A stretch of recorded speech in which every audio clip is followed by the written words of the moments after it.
You're not invited to the baby moon, my daughter-in-law said, loud enough for the whole room to hear. Because honestly, we don't want your energy affecting the baby's mental health.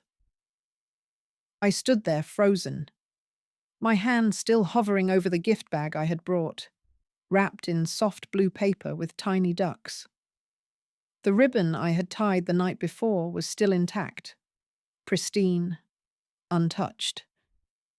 It matched the ribbon I used for my son's baby shower nearly 3 decades ago. I had found it in a box marked Jonathan's firsts. I thought she might appreciate the gesture. Instead, I was being excluded from a trip designed to celebrate the life I had once carried within me. If you've ever seen a woman being slowly erased from her own family, please stay until the end. And tell me in the comments which city you're watching from. I want to know if women like me are being pushed aside like this all across the country. And if you believe people like me deserve to be heard, subscribe. Stay with me. This isn't just my story. It could be yours too. The silence in the living room was deafening. My son, Jonathan, stood by the fireplace, pretending to adjust the photo frames. He didn't even look up. My granddaughter, Lily, clutched her juice pouch tighter, sensing something had shifted. And my husband's urn, yes, his urn rested on the mantel, bearing witness to it all. A baby moon. That's what they were calling it. A wellness retreat before the baby came. A weekend at a spa in Sedona, yoga, lavender baths, no phones, no negativity, and apparently, no me. When I had asked Rachel, my daughter-in-law, if I could help plan it, she laughed. Oh, we already booked it. It's just going to be me, Jonathan, and the bump. We want the baby to start feeling safe energy early. You know, she said it like I was a toxin, like my presence would seep through her womb and taint the child. It wasn't just what she said. It was how everyone around her seemed to silently agree. My son shifted uncomfortably but said nothing. Rachel's sister, who had flown in from Portland for the baby shower, gave a knowing smirk and kept sipping her herbal tea.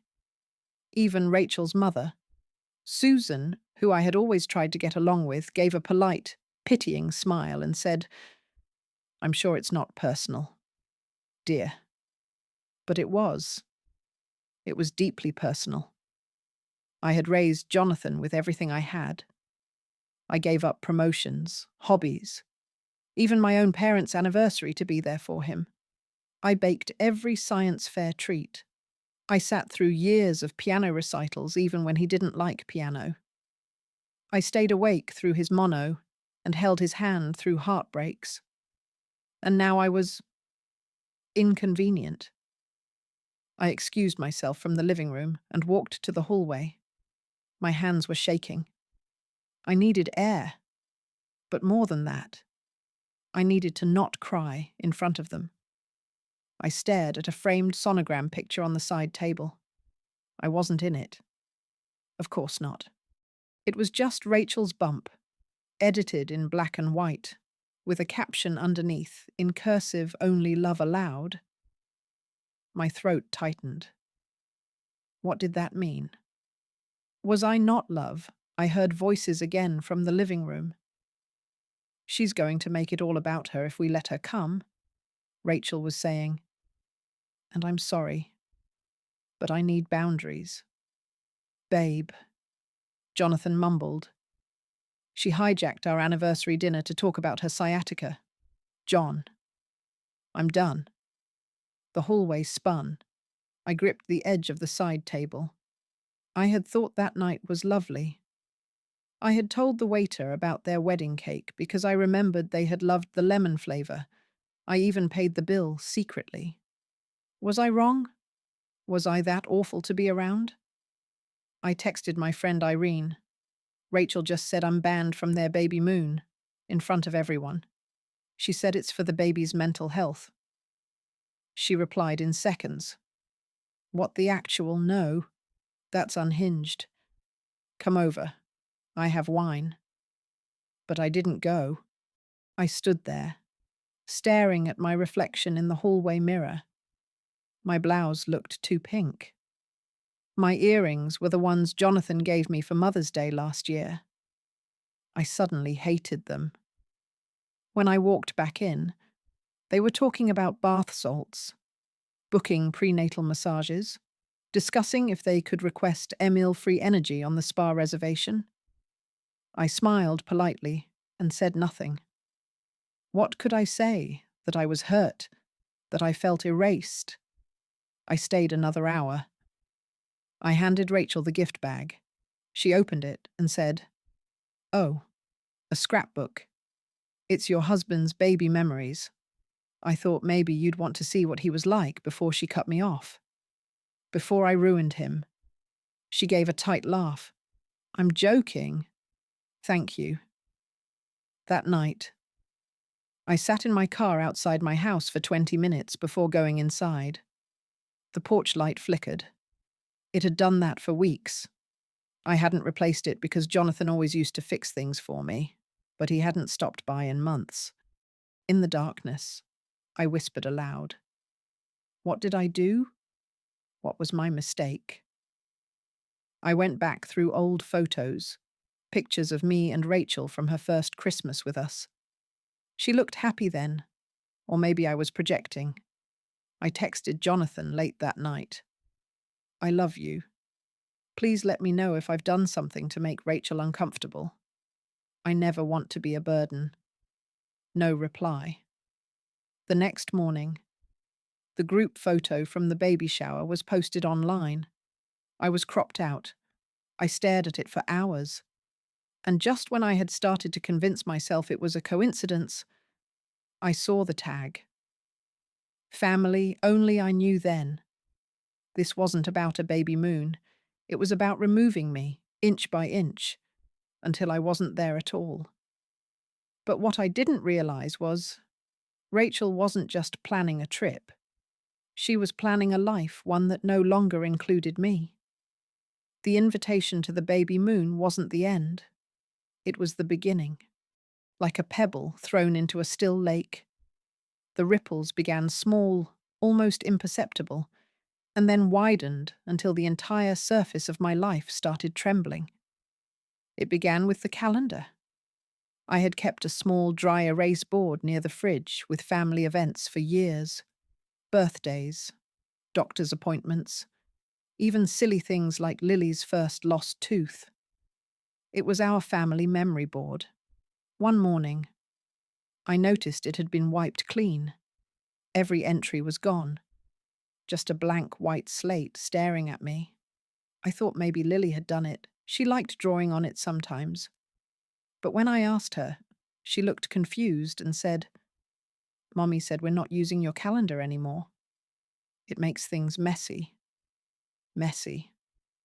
I let it go, or told myself I did, until the next week, when I walked into the guest room to find the crib assembled. Not in Rachel and Jonathan's room. Not even in the nursery they said they were repainting.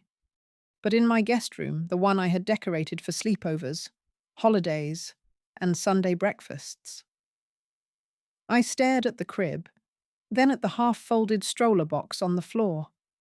The closet had been cleared out. My extra blankets, board games, and guest towels were nowhere in sight. Instead, diapers, organic baby wipes, and a label maker sat in their place. I waited until Rachel came back from her prenatal massage to ask, "Oh," she said casually, placing her keys down. "I meant to tell you. We're transitioning the space. The baby needs a quiet room, and since we're often here, we thought this made sense. Hope that's okay." "Since we're often here, I live here," I reminded her, voice low, carefully measured. She blinked. "Of course. But you're hardly ever in this room." "Right." The tone said everything. It wasn't a question. It was an instruction not to argue. The next morning, My key didn't work. The front door was jammed. I thought it was the lock. I even called a locksmith, thinking maybe the cold had warped the frame. But when the technician arrived, he took one look and said, "Ma'am, this lock isn't jammed. It was replaced." Replaced. Jonathan called me 2 hours later. "Hey, Mum, Rachel mentioned the lock thing. We upgraded it for security. There's a new code. We'll get you a key soon. Don't worry. Soon." I never got one. Instead, a week later, Rachel sent me a text with a keypad code and a list of ideal entry hours between 10 im and 6 p.m. so we can maintain a calm sleep schedule, she wrote. I stared at it for minutes. This was still my house, or so I thought. I had moved into the in-law suite 5 years ago after my husband passed. We had agreed Jonathan and Rachel needed help with Lily. I needed company. And the house had more than enough room. I had signed off on a shared property arrangement. The documents were drawn up as a trust, with Jonathan as executor. It seemed like the most loving thing to do. Now, that generosity was being used to redraw boundaries, and I wasn't the one holding the marker anymore. Rachel started referring to me as Joan in conversations, not Mom, not Mom-in-law. Just Joan? As if detaching me from the family by language would speed up the process emotionally. She's over there, in Joan's side. Oh, you can leave that in Joan's fridge. Once, she referred to me as the previous generation while I was sitting right next to her. I began noticing the smaller things too. My mail began arriving late, if at all. I discovered that Rachel had asked the post office to forward family correspondence to a P.O. box. To keep things private, she said. My name had quietly vanished from the family's Amazon account. I had been the one to create it. But the moment that cut the deepest came on a Thursday afternoon when I returned from the grocery store and found Lily sitting in front of the television. She was watching an old family video, Jonathan's 4th birthday party. In it, I was helping him blow out candles, smiling in a yellow dress. The dress was ridiculous, I admit, but Jonathan had loved it. When I walked in, Lily quickly turned off the TV. "Oh," she said, "Mommy says those videos aren't for me anymore." I asked why. She says they make you look more important than you are now. That night, I sat alone in the in-law suite, door locked from the inside, and stared at a blank wall. No calendar, no sound, no visitors. I had become invisible. They would still invite me to family dinners, but only if there was a guest. If Rachel's parents were visiting, if a neighbor was coming. I was a decoration then. Smiled for photos, then excused. My voice began fading in conversations. When I mentioned a name for the baby Daniel, my husband's name Rachel said, "That's a little too vintage." When I offered to knit something, she replied, "We're going minimalist. No need for excess blankets." One day, I tried to cook Lily's favorite soup. She used to ask for it every weekend. But when I placed it on the table, Rachel moved it aside and said, "We're cutting back on sodium. Lily's body is adjusting to cleaner food." Even Lily looked confused. I started keeping a journal, a habit I hadn't done since the early years of my marriage. I wrote everything: the lock, the guest room, the calendar, the mail, the name. I even wrote about how I now had to request time to be with my granddaughter, not through a conversation, but a shared Google Calendar Rachel had created. It was color-coded. My name was beige, like I didn't matter. I felt like I was disappearing not in one sudden collapse, but 1,000 tiny erasures, a slow disintegration of identity, dignity, role. And I began to wonder, was this how modern control worked?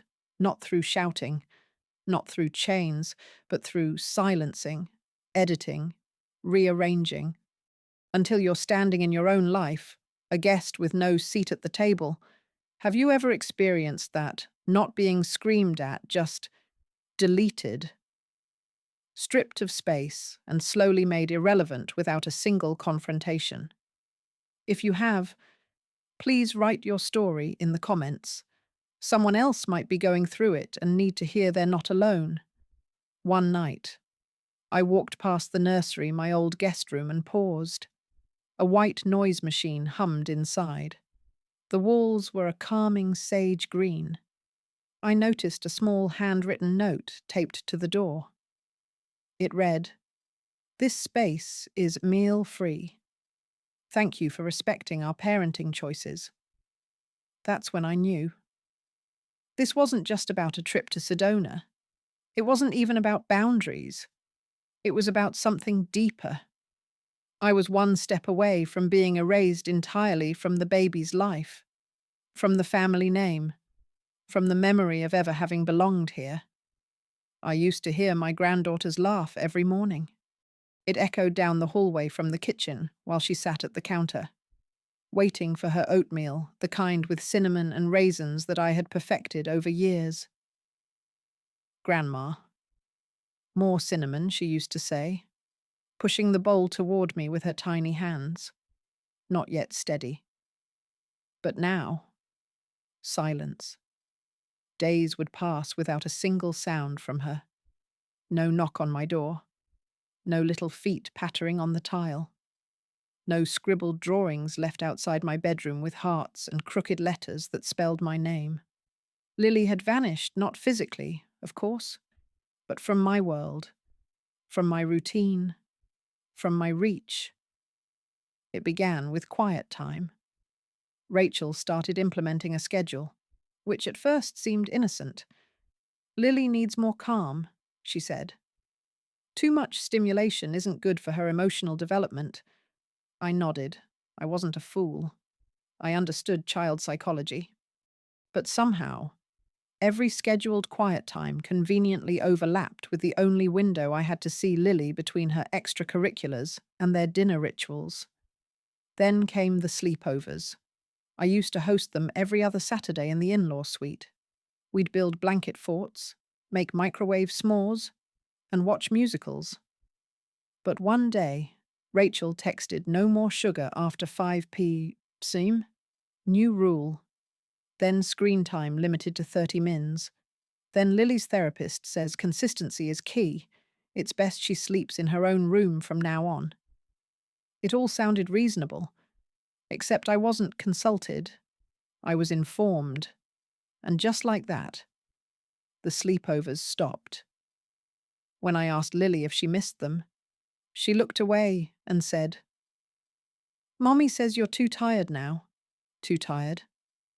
I looked at myself in the mirror that night, searching for some sign of decline.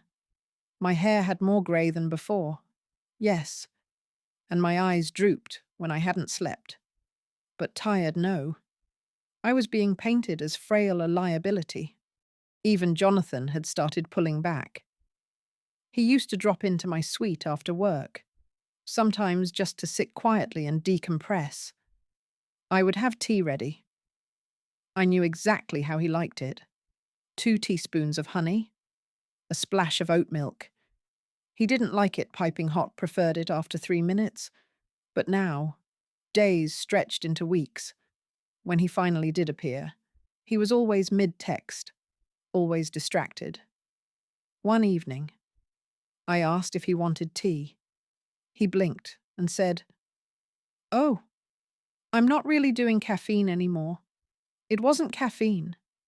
That's when I realized it wasn't just about space. They were building a new world, and I wasn't part of the blueprint. Friends stopped calling. Not because they didn't care, but because I stopped reaching out. What would I say? My daughter-in-law has quietly exiled me while pretending everything's fine. It sounded ungrateful, bitter, even to me. So I sat in silence. I read old journals. I watched Lily's dance recitals on Facebook, the ones Rachel never told me about. I saw her in sparkly blue, spinning in front of an audience. Jonathan was in the crowd, smiling. Susan, Rachel's mother, was sitting next to him. The seat beside them was empty. My seat. I left a comment. "You were beautiful. Lily Grandma is so proud." It got no likes. No reply. The next day, the comment disappeared. I checked twice. It was gone. Then came the birthday. Lily turned 7. I bought her a silver charm bracelet, each link representing something we had shared together, a music note for the lullabies, a tiny cat for her first pet, a heart-shaped book for our reading nights. I wrapped it in tissue paper and placed it outside her room with a note. "For your growing heart, love, Grandma." That night, the bracelet was outside my door, still wrapped, untouched. The note had been changed. It now read, "Thank you. But Lily is only wearing hypoallergenic items for now. Please consult with us first, before gifting anything wearable." Consult. That word, like I was an outsider applying for permission. I didn't cry that night. I just sat at my window and stared at the garden I had planted with my husband. The lavender bushes were dying. No one watered them anymore. Rachel had hired a landscaping service last month. More drought-resistant plants. She had said. One afternoon, I bumped into Lily in the hallway. She was carrying a storybook, one we used to read together. I smiled. "Remember this one?" I asked. "The part with the talking moon." She nodded, hesitating. "I miss reading with you." She looked around before whispering, "Mommy says we're doing quiet imagination time now. Can I come read during quiet time?" Her eyes widened. She said, "No grown-ups, just me and the books." I nodded slowly. "Okay, that's okay." But it wasn't. Gaslighting. They call it the psychological term for making someone doubt their own perception. And that's exactly what was happening. Not through dramatic shouting or cruelty, but through subtle edits to reality, tiny rearrangements. Lily wasn't being turned against me, she was being led to forget I was ever essential. And it worked. I started questioning myself. Had I spoken too much at dinner that night? Did I really interrupt their anniversary dinner? Was I making it about me? It's a terrifying thing, questioning your own memory, especially when the people you love seem so certain of the version they're living. You begin rewriting your past, shrinking your presence, until you fit into the role they've assigned you, the one who overstays, overreaches, overtalks. Have you ever felt that? Like the version of yourself being passed around isn't the one you recognize, but no one will believe your version. Tell me in the comments. I want to know, has this happened to you? Have you been loved? Then edited one night. I left a slice of banana bread on the kitchen counter with a note. "Thought you might like a snack." From Grandma. It was gone by morning. The plate was in the sink, broken, and the note in the trash. That was the moment I realized I hadn't just been removed. I was being replaced. I started wondering how long, until Lily forgot I had ever been part of her bedtime routine, her birthday traditions, her silly dances.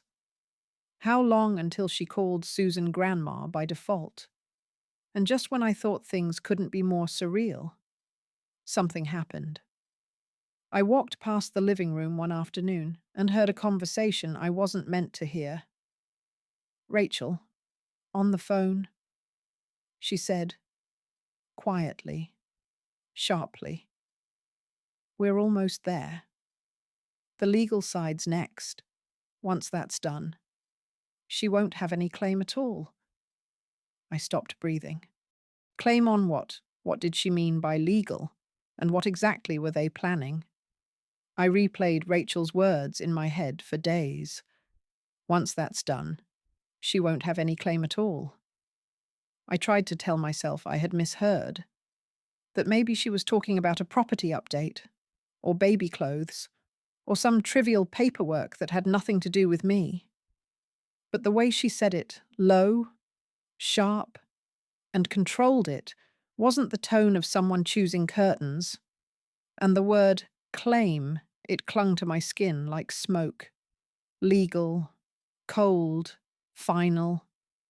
What were they planning, I had been told once years ago, by a friend whose daughter-in-law slowly withdrew access to her grandchildren, that losing your role in a family doesn't happen with one grand betrayal. It happens through a series of permissions you didn't realize you gave. I had handed over so many things, my calendar, my kitchen, my guest room, my weekends with Lily. But I never signed away my rights as a mother, as a grandmother, as a human being. I just didn't know how fast they were trying to make me vanish legally. Then came the message that made my blood run cold. A letter. Left outside my door. Not in an envelope. No signature. Just one line. Printed in bold. Please be advised that all child-related decisions moving forward must be reviewed with parental approval only. I stared at it for minutes. It wasn't a conversation. It wasn't a request. It was a directive. And it wasn't on a sticky note. It was formatted like a policy. A printed boundary delivered like a ceasefire agreement. I brought it to Jonathan that evening. He glanced at it, shrugged, and said, "Rachel just wants consistency. You know how important early attachment is." I stared at my son, my baby boy, the one who once wept when I left him at kindergarten, the one who used to check the front window to make sure I hadn't driven off. That boy, now a man, couldn't look me in the eye. "I'm not a threat," I said quietly. "I know that," he mumbled, eyes on his phone. "It's just easier this way." Easier. That word sliced deeper than any insult could. Later that week, I ran into Ruth, our old neighbor from 3 houses down in the grocery store. I hadn't seen her since the pandemic. We exchanged hugs, and she asked about the baby, about Lily, about how wonderful it must be having them all under one roof. I smiled. "Wooden. You know," she said, picking out a box of oatmeal. "Your daughter-in-law asked me the oddest question last month. She wanted to know about memory loss symptoms. Said she was concerned about your driving. I told her I'd never seen you have an issue. Is everything okay?" I nearly dropped the bananas in my hand. "No one's ever mentioned anything to me," I said, keeping my voice steady. "But thank you for telling me."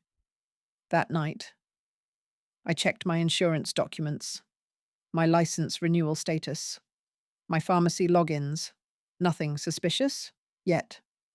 But Ruth's words rang louder than the silence in my inbox. Rachel was planting seeds not just in Lily's mind, but in the community. She wanted people to see me as unstable. And just when the panic began to throb behind my eyes, something miraculous happened.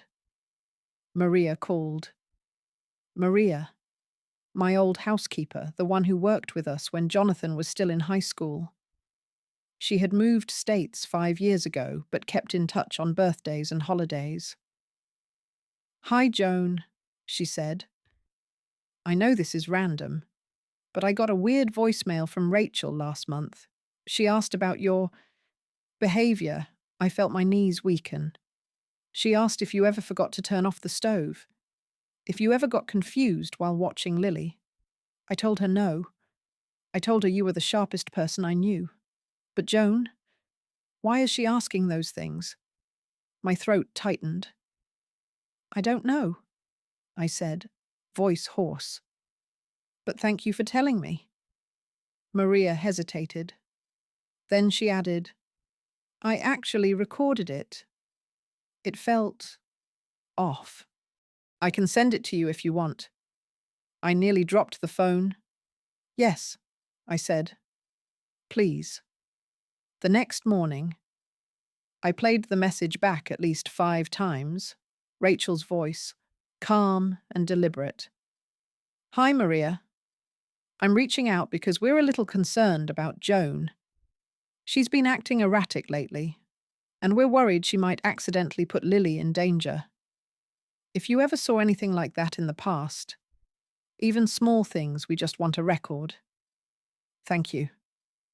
Record. She was building a case. I knew then I couldn't keep writing in my journal and hoping someone noticed. I needed real records, documented patterns, evidence. So I started logging everything. I made voice memos, saved texts, took photos. I began collecting names of friends, neighbors, even Lily's teacher, anyone who might speak to my character.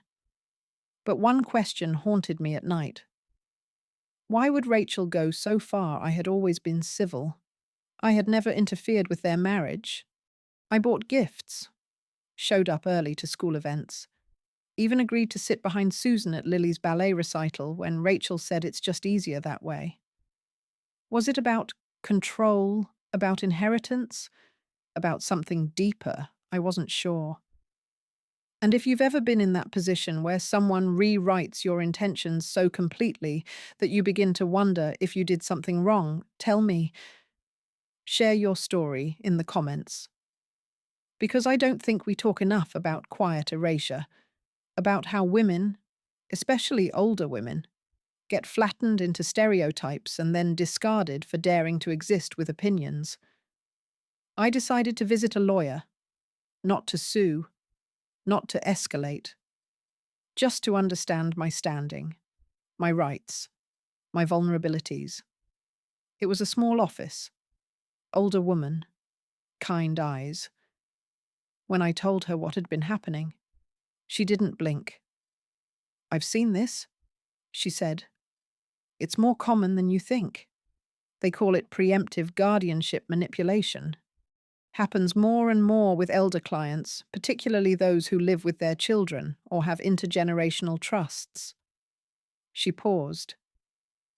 Has she mentioned medical evaluations? No, I said. But a neighbor said Rachel was asking about memory loss. She nodded slowly. She's laying the groundwork. Be careful. I asked what I should do. She leaned forward. Document everything. Keep multiple backups. And Joan, don't let them isolate you. Stay visible. You need allies. Allies. I had none in that house. Not anymore. But that day, I walked out of the office with something I hadn't felt in months. Clarity. I wasn't imagining it. I wasn't overreacting. I was being methodically removed. And I was done waiting for someone to rescue me. I was going to start watching not with fear, but with focus. Because if Rachel was building a narrative, I needed to be ready to flip the page. The first real proof came by accident. It was a Tuesday. The kind of day where everything feels like a repetition of the last same coffee, same sunlight hitting the porch tiles, same sense that I was living in someone else's house on borrowed time. I had just come back from the post office, one of the few outings that still felt like mine, when I noticed Rachel's laptop sitting on the kitchen counter. Screen still lit. She had stepped out to take a call in the backyard. I don't know what made me look. Maybe it was desperation. Maybe it was instinct. Or maybe, deep down, I already knew that something was hidden in plain sight. The screen displayed an open tab, a shared Google Drive folder titled Planning Documents. It was organized, color-coded, almost obsessively neat. But one folder caught my eye: Care Authority and Legal Templates. Draft. I clicked. Inside were documents, dozens. One named Suggested Behavioral Notes, Joan. Another called Strategy Power of Attorney Transfer. My hands trembled as I opened the first one. It was a spreadsheet. The first row read 112. Joan forgot Lily's bedtime yogurt. Lily cried. Emotional neglect, I remembered that night. Lily had said she was full. I asked her twice.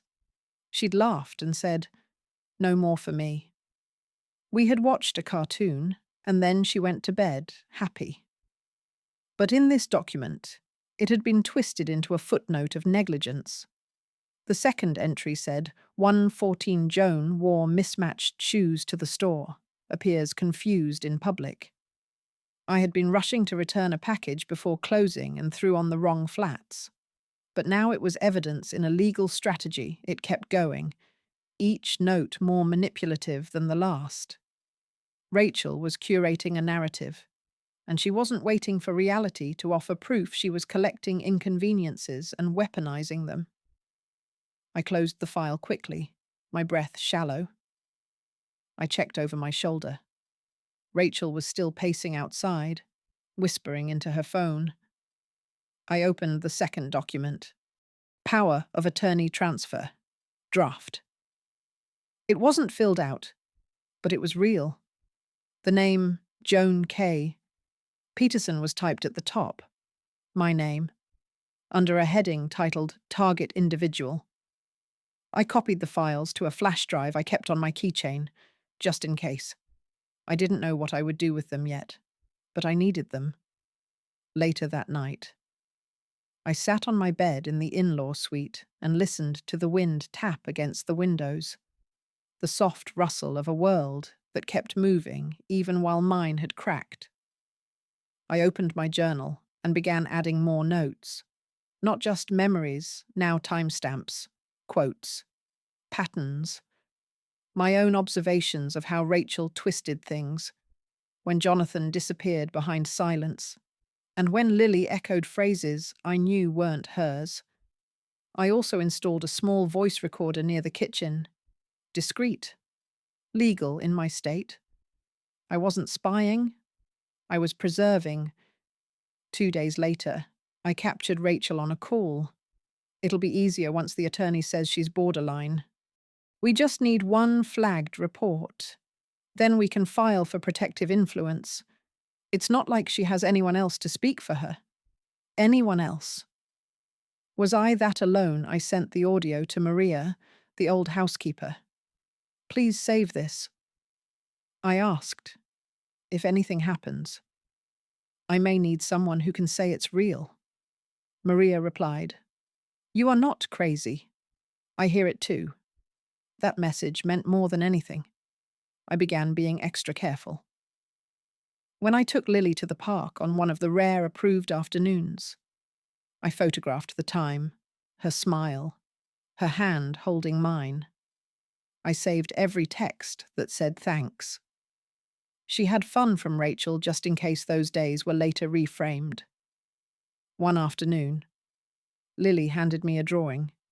It showed 4 people herself: Jonathan, Rachel, and me. I was drawn smaller, on the side, with a cloud above my head. I asked what the cloud meant. She whispered, Mommy says your thoughts are heavy now. I didn't correct her. I just folded the drawing and kept it in my notebook. The next week, I noticed Rachel getting agitated. She couldn't find her folder on the drive. She asked Jonathan if he had moved something. I played dumb, but I knew.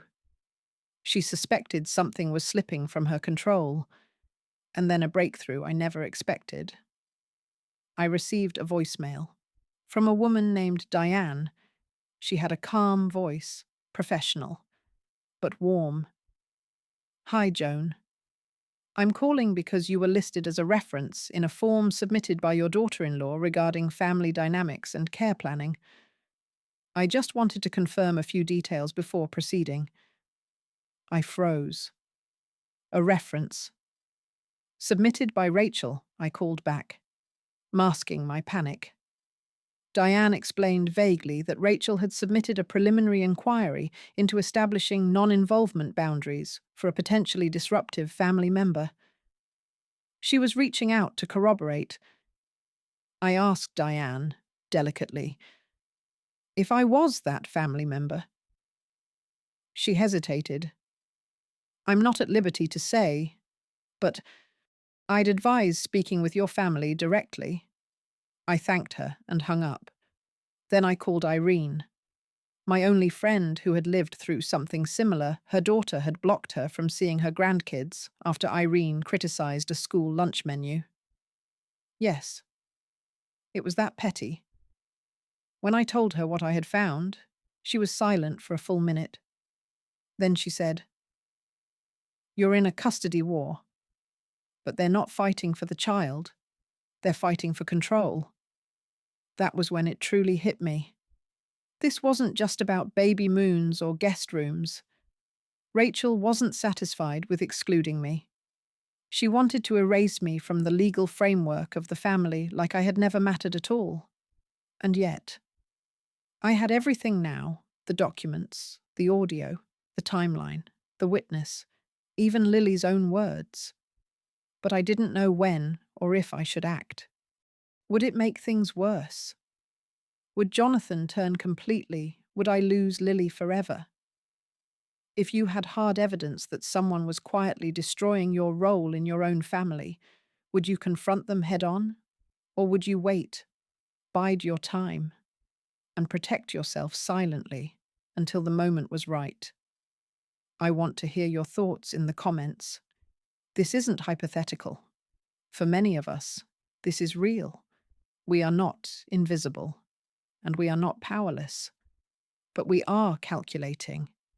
Because when someone turns your love into a weapon, you learn to fight back quietly. Still, I knew one thing. Rachel wouldn't wait. She was already accelerating. And I wasn't fast enough, because 2 days later, I came home to find a note on my door. Typed. Formal. Please be advised that a medical wellness assessment has been scheduled for you on Friday, 10 a.m., by request of your family. Compliance is appreciated. My chest tightened. They weren't just documenting me. They were preparing to declare me unfit. I wasn't always like this. I didn't grow up dreaming of strategies or spreadsheets or legal maneuvers. I didn't imagine myself policing a house I didn't technically own. I certainly didn't picture myself standing in the hallway of my husband's childhood home, whispering to a wellness coordinator about the mental stability of my mother-in-law. But then again, no little girl dreams of spending her adult life trying to protect her child from the weight of inherited guilt. My name is Rachel. And yes, I'm the one who planned a baby moon and specifically excluded her. I'm the one who put up the mill-free zone sign. I'm the one who changed the locks and initiated the paperwork. And if you think I'm cruel, I understand. But maybe you haven't lived my version of the story. My mother left when I was 6. She packed 2 bags, one pink suitcase for me and a navy one for herself. She told me we were going to Grandma's and then never came back. I spent 2 years thinking it was my fault. I had spilled juice on her college books that morning. Maybe that was it. Maybe she snapped. I grew up with my father, a kind man with silent eyes. He remarried, twice. Neither woman saw me as theirs. I became the girl from before. By the time I was 14, I had learned that love wasn't permanent and belonging was temporary. Jonathan changed that. He saw me when I didn't even know how to be seen. He made me laugh. He wrote me letters. He didn't flinch when I told him I didn't have baby photos of myself. He said, "You don't need proof to be loved." I fell hard. And then I met his mother, Joan. She was warm at first. Too warm. Intense. Overbearing in a way I couldn't name yet. She baked for me. Called me honey too quickly. Asked personal questions before dessert was finished. The first time I mentioned I wanted to start therapy, she said. Why waste money when you have a good man and a job? I laughed it off. The second time, when I said I wanted to go back to school for a master's degree, she asked, but what about the home you're building by the third time, when she offered to move into the in-law suite to help? I knew Joan wasn't offering assistance. She was building a role and casting herself in it. At first, I tried to be gracious.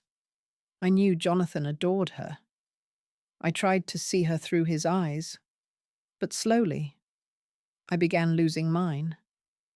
I'd find baby advice books left on the counter with passages highlighted. She rearranged Lily's nursery after we had finalized the design. Said the flow was better. She told Lily bedtime stories about mommies who go away and nanas who never leave. She never said I was unfit, but she always acted like she was more experienced, more calm, more maternal. When I started to feel like a guest in my own home, I mentioned it to Jonathan. She's just trying to help. He said, she lost your dad. She needs purpose. So I swallowed my frustration. But then Lily started saying things like, Grandma says juice makes me smarter, right after I'd banned sugar for a week. Or Grandma said she'll always be there even when other people leave. It brought back things I hadn't faced in years. The abandonment, the whispering voices, the doubt. I couldn't let Lily grow up confused the way I had. So I started drawing boundaries. No more unapproved sweets. No more overnight visits without structure. No more re-parenting. I tried to keep it civil. I sent emails instead of confronting. I used therapy phrases. Structure helps Lily thrive. Consistent voices are best. But Joan saw through it. And she started pushing back. One day, she texted Jonathan, "Do you think I'm harmful to my own family?" Another day, I found her standing outside Lily's bedroom, just listening.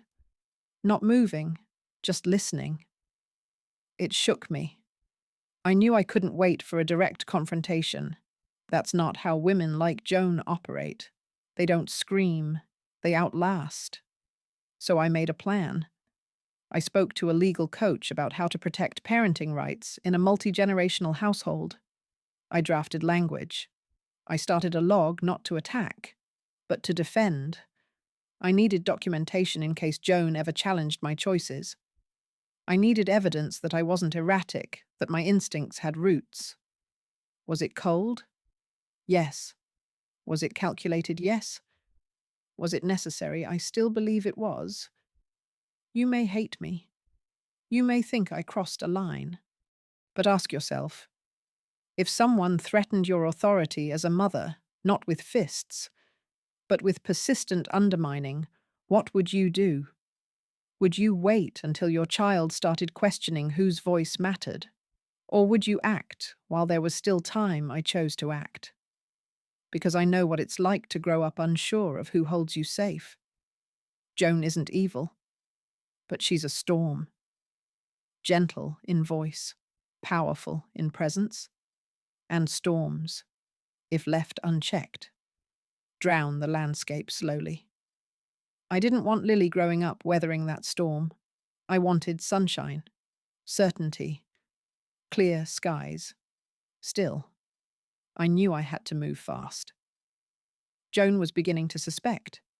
She was watching me closer. Her journal never left her bag.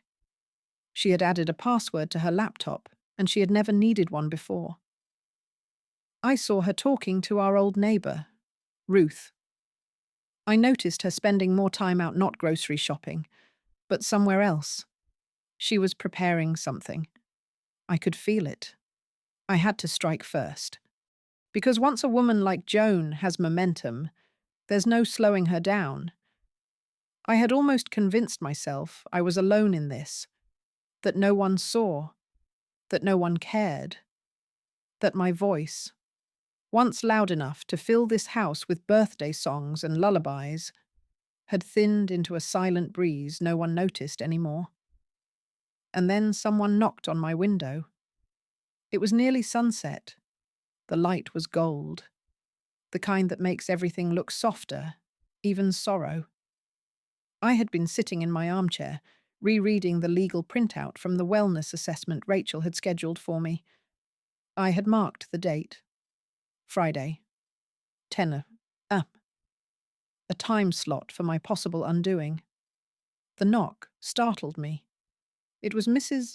Lowry, my old neighbour from 2 houses down, 74, retired librarian, and the only person I knew who still handwrites thank you cards.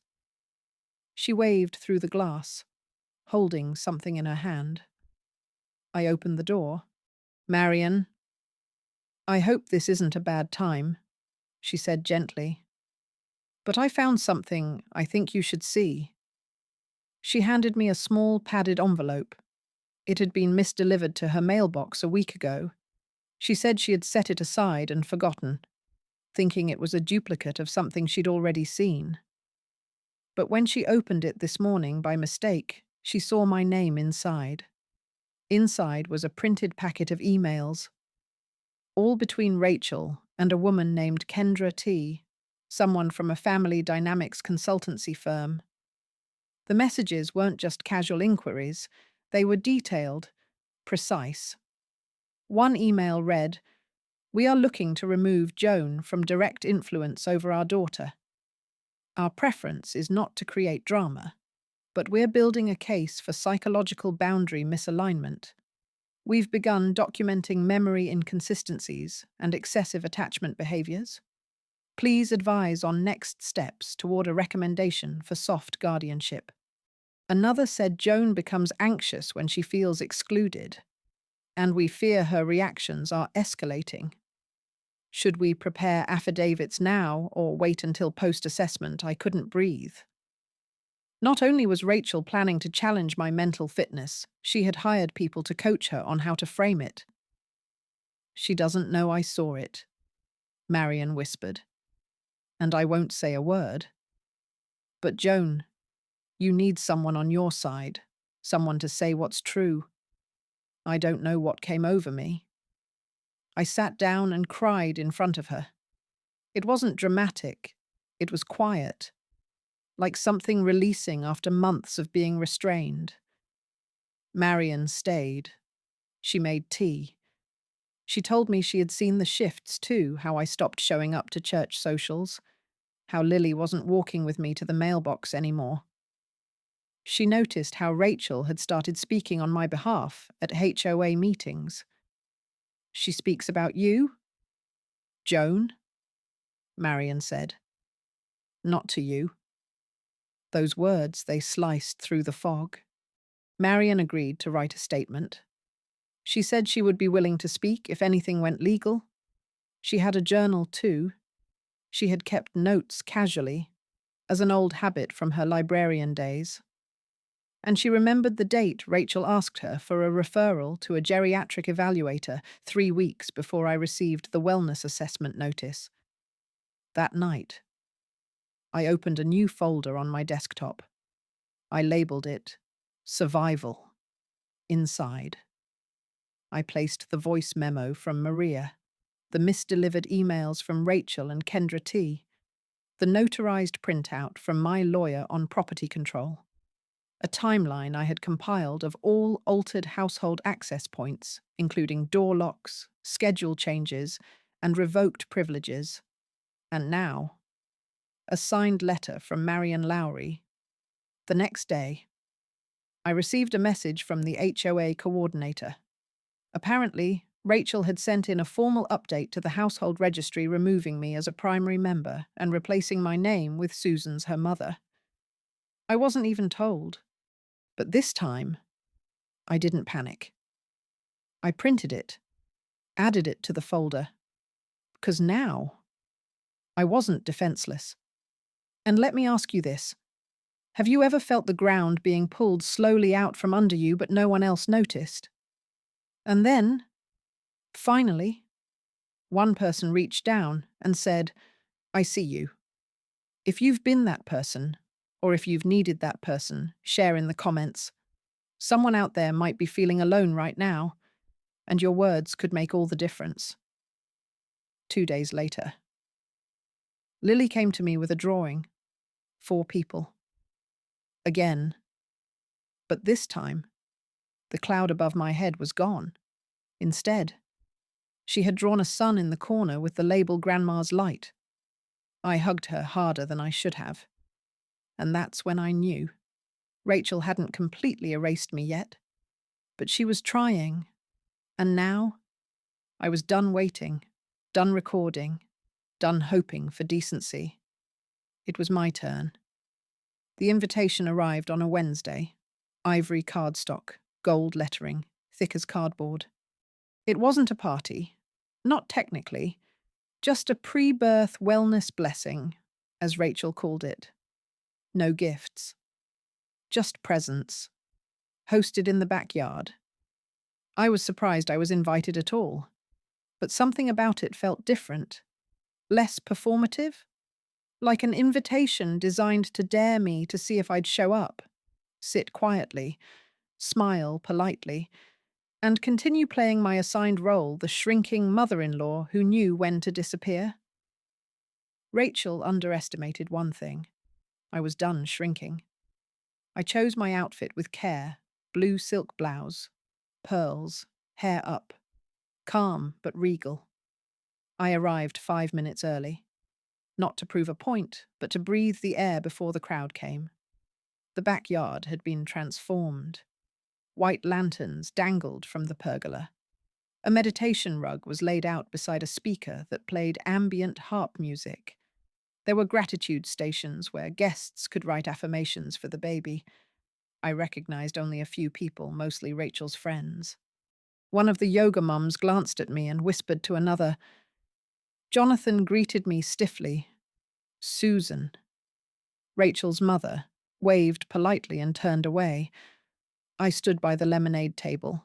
I wasn't thirsty. Then Rachel took center stage. She wore pale pink chiffon, her belly round and glowing beneath layers of gauze. She looked ethereal, serene. She tapped a glass. Thank you all for being here. She began. As we prepare for this new chapter, we want to be surrounded by voices that are clear, loving, and in alignment with the peaceful energy this baby deserves. She paused, smiled, and sometimes that means letting go of old energies that no longer serve us. Her eyes flicked ever so briefly to me. Several guests nodded, oblivious to the undercurrent. But I felt it. Every word was a scalpel. And now, she continued, we invite anyone who wishes to share a blessing from the heart to come forward. A few women spoke. One read a poem. Another sang something soft. Then a silence. A space. I stepped forward. Rachel froze. I'd like to say something. I said, voice, even. Not a poem, just truth. The backyard was silent. I didn't raise my voice. I didn't shake. I spoke like a woman who had nothing left to lose and therefore everything to say. I've been watching this family grow for years. I began, and I was grateful to be part of it. I didn't need to be center stage. I didn't need credit. I only ever wanted one thing, to be allowed to love freely. A few people shifted in their seats, but lately, I continued, I've felt that love reclassified, like it became unwelcome, interrogated, erased. Jonathan's eyes darted toward Rachel. I was told I needed to be calmer, quieter, more filtered, for the baby, for peace. But peace isn't built by silencing people. It's built by truth. I reached into my bag and pulled out a folder. I don't come here to create drama, but I also won't sit silently while being recast as unstable. Gasps. I read aloud. This is a transcription from a voicemail sent to my former housekeeper asking for testimony about my mental health without my consent. More gasps. Rachel stepped forward. Joan. I raised my hand. I'm not finished. I opened the next page. These are emails sent to a private consultancy outlining plans to remove me from family decisions through a narrative of emotional instability. The author of these messages sits here today, smiling. And speaking of light, Rachel's voice trembled. You went through my things. No, I said. They were delivered to me, because the truth has a way of arriving. People were whispering now. Jonathan looked pale. And this, I said, holding up a printout, is a statement from your neighbor who you told I was exhibiting memory loss. The same neighbor who has watched me walk Lily to school for 3 years without incident. Rachel took a step back. I looked around. If this family is truly about peace, then let's be honest. This isn't about a baby's energy. It's about power. About rewriting who belongs and who doesn't. I turned to Jonathan. I raised you to recognize truth. Look at me, son. Do you really believe I'm dangerous? Or is it just easier to let someone else do the thinking for you? He didn't speak. He just looked away. I let the silence do its work. Then I looked back to the group. I have been a daughter, a wife, a mother, a grandmother. I've made mistakes, yes. But I have never, not once, acted out of anything but love. And I won't apologize for existing. I placed the folder on the table. If anyone wants to see the truth, it's all here. Then I walked back to my chair and sat. No one clapped. No one moved. But I didn't need applause. Because this wasn't for them. It was for me. Rachel stood still for a moment. Then she turned and walked into the house. Jonathan followed. The gathering ended early. People left quickly. Avoided eye contact. A few whispered thank you as they passed me. I sat under the pergola, lanterns swaying above me, and sipped my untouched lemonade. For the first time in months, I felt real. Have you ever been in a moment like that where you finally stopped pleading and just stood tall with what you knew? If you have, share that moment in the comments. Let others see what it looks like when quiet women reclaim their voices. I thought that was the end of it, but it wasn't. Because 2 days later, I received a letter. Not from Rachel, not from Jonathan, from an attorney. And what it said would change everything. The envelope was thick, heavy. It didn't look like a bill. It didn't have the warmth of a handwritten note. And it certainly didn't carry the impersonal thinness of junk mail. It was from a law office. Collins and Meyer, LLP Family Estate, and Elder Council, Santa Rosa, California. I opened it with steady hands. I had learned by now that tremors gave people fuel. Inside a cover letter, a statement of preliminary concern, and a request. They were seeking to initiate a discussion regarding Joan K. Peterson's cognitive and emotional capacity to manage independent household functions. The letter emphasized it was not a legal accusation, merely an exploratory process to determine whether a voluntary transfer of health and estate authority might be in the best interest of the multi-generational family unit. At the bottom, in neat, confident ink, filed by Rachel A. Peterson, DIL, with full awareness and partial support by Jonathan M., Peterson's son. I read the line 5 times. Partial support. That's what my son's love had turned into a clause. I didn't cry. I called my lawyer. Her name was Danielle Chang. Sharp eyes. No nonsense. She had reviewed my trust years ago. I explained everything. The emails, the folder, the wellness assessment. the folder I had started building my survival archive. She listened, took notes. Has she made a formal petition to the court? She asked. Not yet. I said. Good. She replied. We move now. She requested I come in the next day. We prepared what she called a preemptive clarity package. It included a recent cognitive evaluation from my physician, a notarized statement from my neighbor Marion, the voice memo from Maria, copies of Rachel's email exchanges, a sworn statement from me declaring my mental and physical independence. Then Danielle asked the most important question. Where is the original home ownership document, the one where you placed Jonathan as trustee of the shared living estate? I handed it to her. She flipped, scanned, stopped, then smiled. Rachel made a mistake, she said. I blinked. What do you mean you didn't sign over power of attorney? You placed Jonathan as trustee of the family property, not as executor of your personhood. And this, she pointed to a clause, still gives you co-equal authority over living space decisions unless formally deemed incapacitated by a medical panel and a family court judge. In California, I asked. She nodded. California elder law is clear. The California Welfare and Institutions Code, Grov 15610-7, protects against exactly this kind of coercive influence. And what Rachel's done coaching third parties, laying the groundwork without disclosure, it meets the definition of isolation and undue influence. My heart thudded. Can we do anything?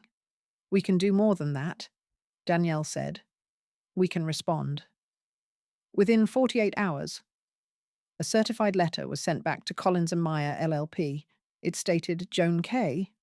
Peterson denies any cognitive deficiency, asserts independent agency, and provides documentation of coercive isolation and manipulation efforts initiated by Rachel A. Peterson. Under California elder abuse law, any further attempt to restrict Joan's rights without court approval will be considered harassment. But that wasn't all. Danielle also filed a protective notice with the county clerk, flagging the property in question as under dual interest. That meant no legal document could alter the living arrangement without my signature. Rachel was boxed in. I didn't tell her immediately. I waited.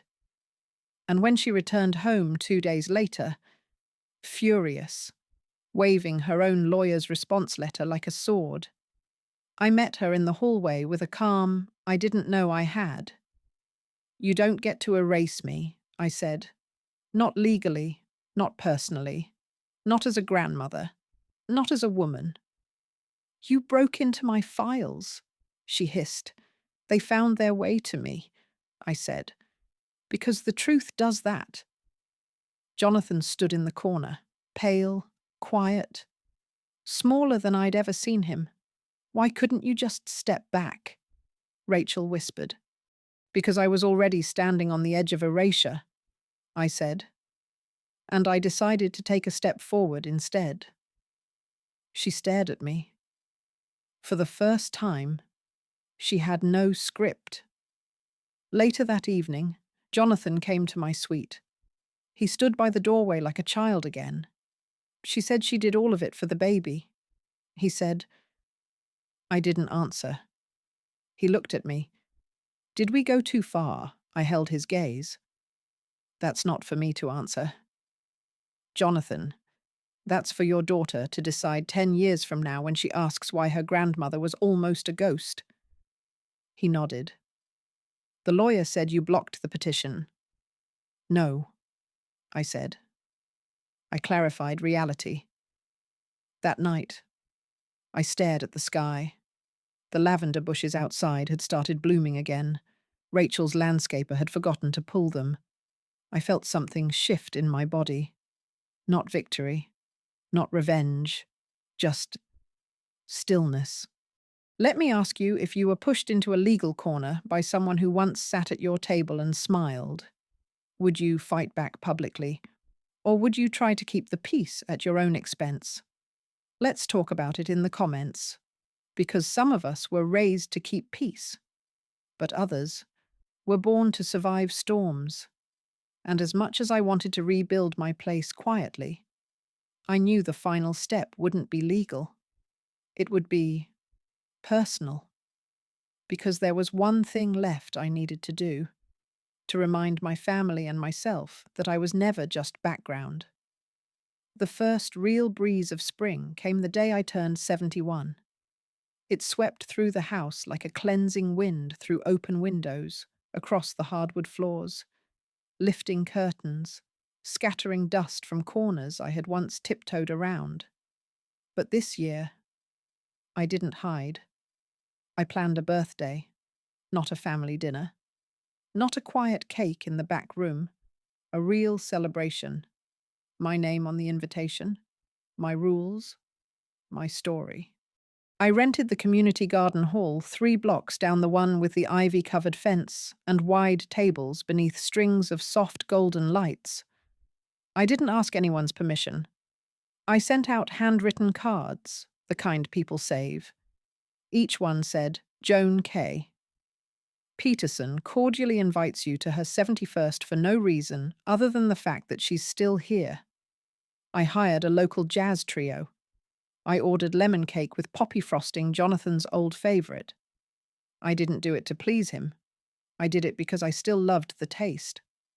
I wore teal silk and vintage earrings and let my hair down for the first time in years. To my surprise, people came, neighbors, book club friends, Marianne, Maria, who flew in from Nevada and hugged me like I was a sister. Even Ruth brought flowers. And yes, Jonathan came. With Lily, not Rachel. I didn't ask why. Lily ran to me with a handmade card drawings of lavender bushes and a crooked sun. You're in the middle now, she said, pointing, not on the side. I blinked back tears. Jonathan stood awkwardly nearby, after everyone had eaten, and the trio took a break. He approached.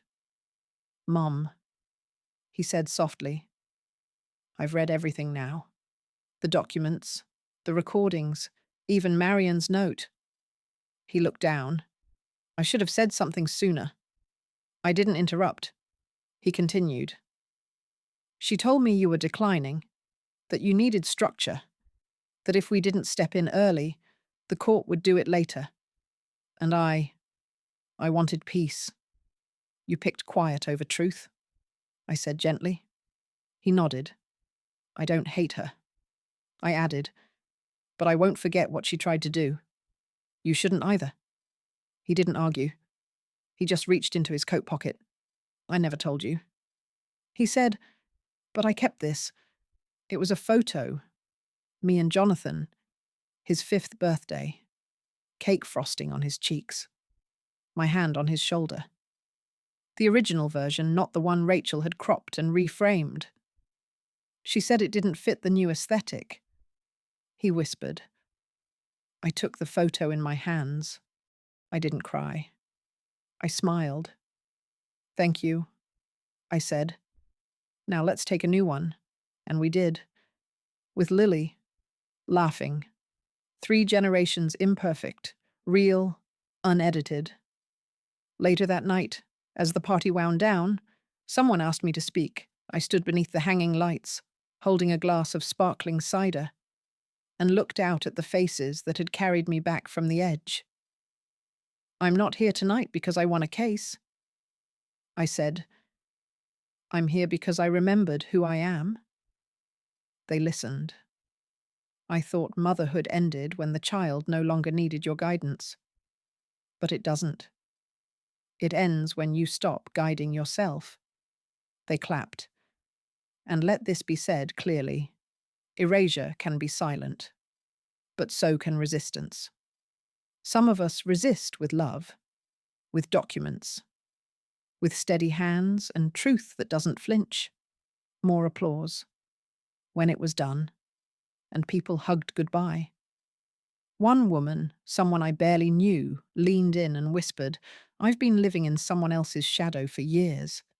Tonight, I remembered my name. That was it. That was why I told this story. Because sometimes survival isn't loud, it's consistent. Have you seen someone rise not with revenge, but with quiet strength from being discarded to becoming undeniable? Tell us in the comments. Your story might be the permission someone else needs to stand up. And if you want more stories like this, raw, real, and emotionally true, don't forget to subscribe.